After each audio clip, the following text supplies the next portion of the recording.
সঙ্গে সরাসরি রয়েছেন। সচলদা, প্রথমেই যে বিষয়টা জানতে চাইবো যে প্রচারে কেমন সাড়া পাচ্ছেন, মানুষকে কি বলছে? দেখুন, আমি তো বলবো হেভি সাড়া পাচ্ছি। আপনি বলবেন কেমন পাচ্ছি, আপনি ঘুরে দেখুন আমার সাথে।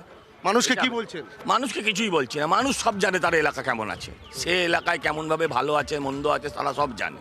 তাদের কাছে একটাই কথা বলছি যে আমায় 5টা বছরের সুযোগ দাও, ভালো না লাগলে পাল্টে দাও।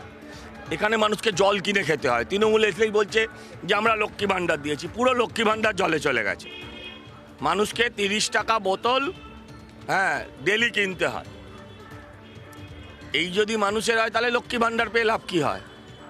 2024-এর যে উপনির্বাচন, সেখানে 8,000-এর কিছু বেশি ভোটে আপনাকে হারতে হয়েছিল। এবার কি সেই ব্যবধানটাকে কমিয়ে? এবারে 27,000 ব্যবধান কমিয়েছিলাম।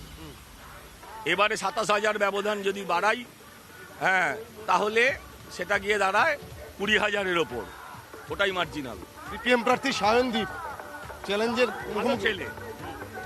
ভালো ছেলে, রাজনৈতিক ভবিষ্যৎ আছে। ওর দলের কোনো রাজনৈতিক ভবিষ্যৎ নেই, ওর দলের কোনো রাজনৈতিক ভবিষ্যৎ নেই। আমি সায়নদীপকে বলবো না, কিন্তু ওর দলের লক্ষ্য হচ্ছে একটাই, সেটা হচ্ছে তৃণমূলকে জেতানো। যেটা গতবার যিনি প্রার্থী ছিলেন তিনি কিন্তু এই কথাটা নিজের মুখেই স্বীকার করেছেন আপনাদের চ্যানেলে। জয়ের ব্যাপারে কি বলবেন? 100% নিশ্চিত। তিনি কিন্তু যেটা দাবি করছেন যে এবারের এই নির্বাচনে তিনি জয়ের ব্যাপারে 100% নিশ্চিত।